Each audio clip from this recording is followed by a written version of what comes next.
Сәлеметсіздер ме қыз-келіншектер? Менің каналыма қош келіпсіздер. Бүгін мен сіздермен құлпынаймен бисквит жасау жолымен бөлісемін. Ең бірінші құлпынайымызды жуып тазалап, турап, аппаратымызбен ұсақтап, шырынын сүзіп аламыз. Қант 200 грамм. Ванильді сахар 10 грамм, кукурузды крахмал 5 грамм. Құлпынай шырыны 120 грамм, лимон шырыны 15 грамм. Екеуін бірге өлшедім. Сол моментте сығып алынған лимон шырыны қажет. Және де сұйық май 40 грамм. 6 дана жұмыртқа, 220 грамм ұн. Кез келген ұн жарай береді, менде бірінші сортты ұн. 6 дана жұмыртқамыздың 5-еуін ағынан сарысына бөлеміз. Бір жұмыртқаны жай сарыға салып жібереміз. Аздаған тұз салып жібереміз, шамамен 1 граммдай. Тұзбенен шамамен 1 минуттай миксерлеп аламыз. Одан кейін 50 граммдай қант салып, қайта миксерлеп, қайтадан 100 граммдай қант саламыз. Сонымен барлығына 3 минуттай уақыт кетеді. Жұмыртқаның ағына шамамен 120 граммдай қантымыз саламыз. Қантпен миксерлеп, жақсылап араластырып болғаннан кейін бірінші ванильді сахарды алып, 30 секундтай араластырамыз. Ванильді сахардың өзімен.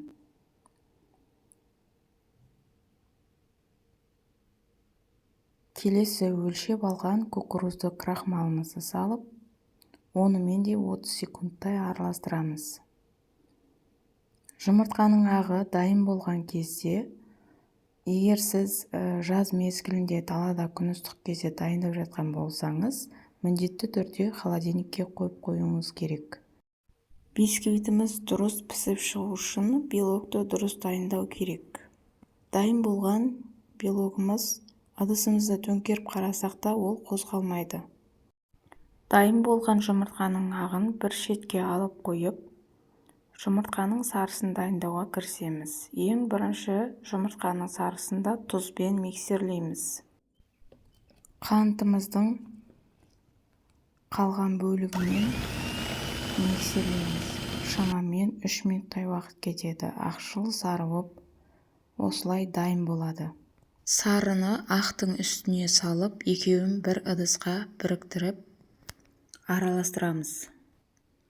Екеуін бір ыдыста араластырып алғаннан кейін, міндетті түрде астынан үстіне көтеріп, жақсылап араластыруымыз керек. Осы кезде пешімізді 160 градуста қыздырып қоямыз. 160 градуста 30-35 минутта пісіп шығады. Өлшеп алған сұйық майымды құйып, және де шырын. Бұл жерде лимон шырыны 15 грамм және құлпынай шырыны 120 грамм. Енді екеуінің бетін жауып қойып, жауып жібереміз осылай. Міндетті түрде өлшеп алған ұнымызды ситадан өткізіп, үстіне қосып жібереміз. Енді барлығын араластырамыз. Жылдам араластырып, ыдысымызға салып, формамызға пісіруге жібереміз.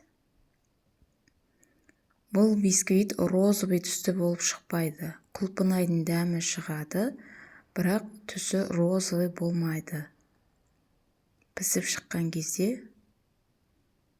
сәл өзгешелеу түс болады және құлпынайдың дәмі шығады. Қамырымыз, барлығы түгел араласқан қамырымыз осылай болады.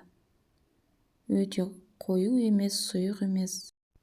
Қызып тұрған пешімізге салып, қасына силиконды формамен кішкене ыстық су қойып жібердім. 30 минутта пісіп шықты. Дайын болған бисквитімді формадан алып, әбден суытып, морозилкаға 2 сағатқа жіберем. Морозилкадан шығарып, және 1 сағатқа қалдырып, бөліктерге бөліп, қажетіме жаратамын. Көріп тұрғандарыңыздай бисквиттің арасы өте жақсы пісіп шыққан. Түсі өзгеше. Розовый емес, құлпынаймен розовый бисквит шығады дегенге сенбеңіздер. Мына жерде кез келген өзіңізге ұнайтын сливкиді қолдансаңыздар болады. Және де 10 шақты құлпынайға 2 қасық қантты салып, 2-3 минут қайнатып жіберіп, бетіне сироп ретінде бисквиттің бетіне құйып жүрсеңіздер болады. Құлпынайларым, сироппен бірге пісіп шыққан құлпынайларым бүтін-бүтін. Бір қайнап шыққан құлпынайды да арасына салып жіберіп жатырмын. Сиропты көп емес, осылай кішкентай қасықпен аз-аздан ғана құйып шығып, тортымның жан-жағын бәрін кремдеп 2 сағатқа морозилкаға қойып аламын. Морозилкадан шығарғаннан кейін бетін әрлеймін. Жалпы әркім әрқалай жасайды, мен дәл осылай жасаймын. Жан-жағын кремдеп алып, 2 сағатқа морозилкаға, мұздатқышқа қойып, одан кейін әрлеймін. Дәл осы розовый түсті шоколадты жасау үшін 180 грамм ақ шоколад және де 100 грамм сармайды ертіп, үстіне шоколадты салып, екеуін араластырып, оның үстіне сливкиден 2 қасық салып жіберіп араластырып, осылай құйдым. Сіз де жасап көріңіз дәл осы жолмен. Өзіңіз қалағандай бисквитті жасап, қажетіңізге жаратыңыз. Міндетті түрде жасап көріңіз. Видеоны көңіл бөліп қарағандарыңызға көп рахмет. Каналыма тіркеліп қойыңыздар.